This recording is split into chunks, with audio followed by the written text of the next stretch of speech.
एक गांव में औरतों की चोटी काटने की घटना होने लगी थी। जैसे ही रात होती, एक चुड़ैल अपने हाथ में खंजर लेकर आती और जो भी औरत उसे सोती हुई मिलती, वह चुड़ैल उसकी चोटी काट कर वहां से चली जाती। किसी को ये समझ नहीं आ रहा था कि ऐसा क्यों हो रहा है।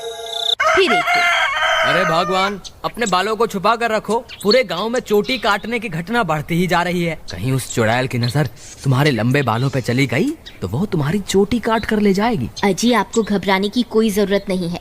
किसी चुड़ैल की इतनी हिम्मत कहाँ कि वो मेरी चोटी को हाथ भी लगा सके। अच्छा, ये बात है।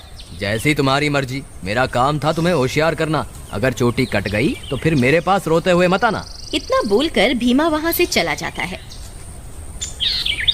फिर रात होने पर वह चोटी काटने वाली चुड़ैल फिर से गांव में आती है। वह अपने शिकार को इधर उधर ढूंढ रही होती है। तभी उसे एक घर की खिड़की से एक औरत सोती हुई दिखाई देती है। वह चुड़ैल उस घर में घुस जाती है और उस औरत की चोटी काट लेती है। जैसे ही औरत की चोटी कटती है, उसकी नींद खुल जाती है। हे भगवान, ये चुड़ैल अंदर कैसे आ गई? हाय, मेरी चोटी कहाँ गई? अरे मर गई रे, इसने तो मेरी चोटी काट ली। तभी वह चुड़ैल उसकी चोटी को लेकर वहां से उड़ जाती है। तभी वह औरत उसका पीछा करती है, लेकिन वह चुड़ैल अंधेरे में कहीं गायब हो जाती है। तभी उसका पति भी उसके पीछे पीछे वहां आ जाता है। क्या हुआ मीना, तुम अचानक इतनी रात को यहाँ क्यों भाग कर आ गई? देखिए ना, इस चुड़ैल ने मेरी चोटी ही काट दी और ना जाने अंधेरे में कहाँ गायब हो गई है। हे भगवान, ये क्या हो गया? तुम तो ठीक हो ना? उसने तुम्हें तो कोई नुकसान नहीं पहुंचाया ना? फिर वे दोनों उदास मन से वापस अपने घर आ जाते हैं।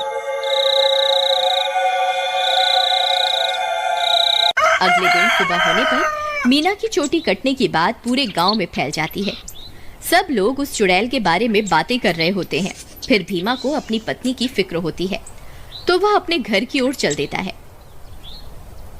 घर पहुंचकर वह अपनी पत्नी के कमरे में जाता है तो देखता है कि उसकी पत्नी अपने बालों को संवार रही होती है। अरे सुमन, तुम्हें पता चला? कल रात को मेरे दोस्त मोहन की पत्नी की चोटी उस चुड़ैल ने काट ली। मुझे तो तुम्हारे लिए बहुत डर लग रहा है, कहीं वो चुड़ैल यहाँ ना आ जाए। अजी, हमें घबराने की कोई जरूरत नहीं। आप डरिए मत, मुझे कुछ नहीं होगा। सुमन, तुम्हारे बाल तो दिन ब दिन लंबे ही होते जा रहे हैं। पहले तो ये इतनी तेजी से नहीं बढ़ रहे थे। ये अचानक से इन्हें क्या हो गया? अजी, मैं अब अपने बालों की कुछ ज्यादा ही देखभाल कर रही हूँ ना, इसलिए। ठीक है ठीक है, तुम अपना ख्याल रखा करो। मैं अपने दोस्त मोहन से मिलकर आता हूँ।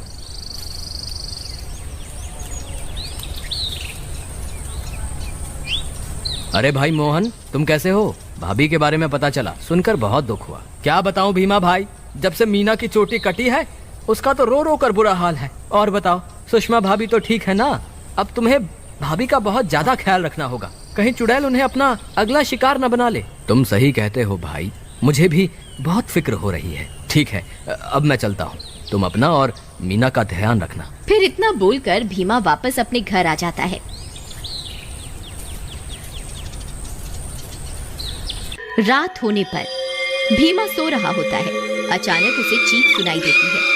उसकी नींद खुल जाती है। वह इधर उधर देखने लगता है। सुमन कमरे में नहीं होती। वह बहुत डर जाता है। सुमन, कहाँ हो तुम? सुमन, कहाँ हो तुम? अरे मैं तो लुट गई, बर्बाद हो गई। ये चुड़ैल तो मेरी चोटी काट कर ले गई। हाय, मैं तो लुट गई। अरे, ये किसकी आवाज है? लगता है चुड़ैल ने फिर से किसी औरत पर हमला कर दिया है। मुझे बाहर जाकर देखना होगा।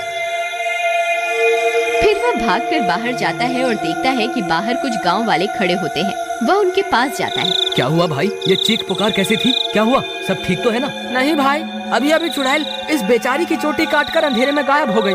हे भगवान, सुमन तुम कहाँ हो? मुझे वापस घर जाना चाहिए। फिर वह वापस अपने घर की ओर दौड़ पड़ता है। जब वो घर पहुंचता है तो देखता है कि सुमन अपने बालों को सहला रही होती है। वह उसे देखकर हैरान हो जाता है। सुमन, तुम कहाँ चली गई थी? तुम्हें पता है अभी चुड़ैल ने फिर से किसी की चोटी काटी। क्या तुम्हें बिल्कुल भी डर नहीं लग रहा? सुमन उसकी बातों को अनसुना कर देती है और खुशी खुशी अपने बालों को सहलाती रहती है। सुमन के बाल अब और भी लंबे हो चुके होते हैं। ये क्या सुमन, तुम्हारे बाल तो एक दिन में ही इतने लंबे हो गए, ये कैसे हो सकता है? भीमा सुमन के बाल देखकर घबरा जाता है। उसे समझ नहीं आता कि आखिर ये सब चल क्या रहा है। फिर अगले दिन सुमन के बालों की लंबाई की चर्चा पूरे गांव में फैल जाती है। सब लोग उसके बालों के बारे में बातें कर रहे होते हैं। अरे भाई, जब जब चुड़ैल किसी की चोटी काटती है तब तब भीमा की पत्नी के बालों की लंबाई बढ़ जाती है। मुझे तो लगता है भीमा की पत्नी ही चोटी काटने वाली चुड़ैल है। भीमा उन सारे गांव वालों की बातें सुन रहा होता है। उसे कुछ समझ नहीं आता कि वह अब क्या करे। फिर वह अपने दोस्त मोहन के पास मदद मांगने जाता है। मोहन भाई, मुझे लगता है सुमन ही चुड़ैल है जो गांव में सबकी चोटी काट रही है। तुम ऐसा क्यों कह रहे हो भाई? भाई, जब जब किसी की चोटी कटती है तब तब सुमन की बालों की लंबाई बढ़ जाती है। और कल जब चुड़ैल का हमला हुआ तब सुमन अपने बिस्तर पर भी नहीं थी, फिर अचानक पता नहीं कहां से आ गई। अगर ऐसा है तो हमें कुछ ना कुछ करना होगा। तुम आज रात को सोने का नाटक करना, फिर जैसे ही भाभी घर से निकले तुम उसका पीछा करना, तब दूध का दूध और पानी का पानी हो जाएगा। मोहन भाई, तुम भी मेरे साथ मेरे घर चलो, तुम वहीं छुप जाना, फिर हम इसे रंगे हाथों पकड़ेंगे। ठीक है, चलो फिर।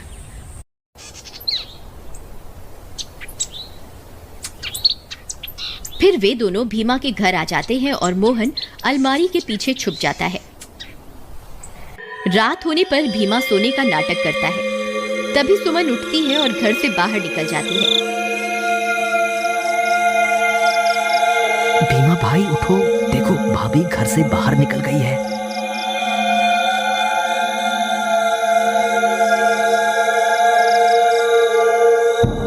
सुमन थोड़ी दूर जाते ही चुड़ैल में बदल जाती है और अपने शिकार की तलाश करने लगती है। भीमा और मोहन की आंखें फटी की फटी रह जाती हैं। भीमा भाई, तुम्हारा शक सही निकला, तुम्हारी बीवी तो चुड़ैल निकली। मोहन भाई, अब क्या करें? ये जरूर अपने शिकार की तलाश में निकली होगी। अगर हमने इसे नहीं रोका तो आज ये फिर से किसी की चोटी काट लेगी। लेकिन भीमा भाई, भाभी सबकी चोटियां क्यों काट रही है? मुझे क्या पता भाई, जब तू अपनी भाभी से मिलेगा तो पूछ लियो। चलो इसका पीछा करते हैं। थोड़ी दूर उसका पीछा करने पर चुड़ैल एक जगह पर रुक जाती है। फिर वह इधर उधर अपने शिकार की तलाश करने लगती है। तभी चुड़ैल की नजर एक घर पर पड़ती है और वह उस घर में घुस जाती है। वहाँ उसे एक औरत सोती हुई दिखाई देती है। भीमा भाई, भाभी तो एक घर में घुस गई, आप क्या करें? अरे बेवकूफ, ये भाभी भाभी क्या लगा रखा है? इस वक्त वो तेरी भाभी नहीं है, वो एक चुड़ैल है। चलो हम भी इसके पीछे चलते हैं। अरे वाह, इसके बाल तो बहुत लंबे हैं, आज इसे ही अपना शिकार बनाऊंगी। तभी भीमा और मोहन वहाँ पहुँच जाते हैं। रुक जाओ भाभी, मैं आपको ऐसा नहीं करने दूंगा। ए चुड़ैल, वहीं के वहीं रुक जा, नहीं तो तुझे जान से मार देंगे। देखो सुमन, तुम ये ठीक नहीं कर रही हो, तुम्हें अभी के अभी ये सब रोकना होगा। ए मूर्ख इंसान, मैं कोई तेरी सुमन नहीं हूँ, मैं एक चुड़ैल हूँ। बस मुझे थोड़े और बालों की जरूरत है, फिर मैं महाशक्तिशाली बन जाऊंगी। फिर हर तरफ सिर्फ मेरा ही राज होगा। भीमा भाई, तुम इसे बातों में उलझाओ, मैं पीछे से जाकर इसकी चोटी काट दूंगा।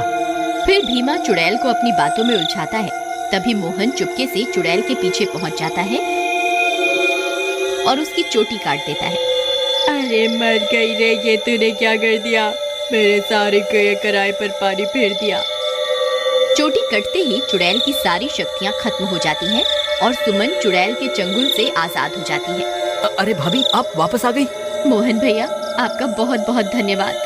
आपकी वजह से मुझे इस चुड़ैल से मुक्ति मिल गई। भीमा भी अपनी पत्नी को वापस पाकर खुश हो जाता है और वे दोनों फिर से एक साथ रहने लगते हैं। इस तरह गांव वालों को चोटी काटने वाली चुड़ैल से छुटकारा मिल जाता है और सब गांव वाले हंसी खुशी रहने लगते हैं।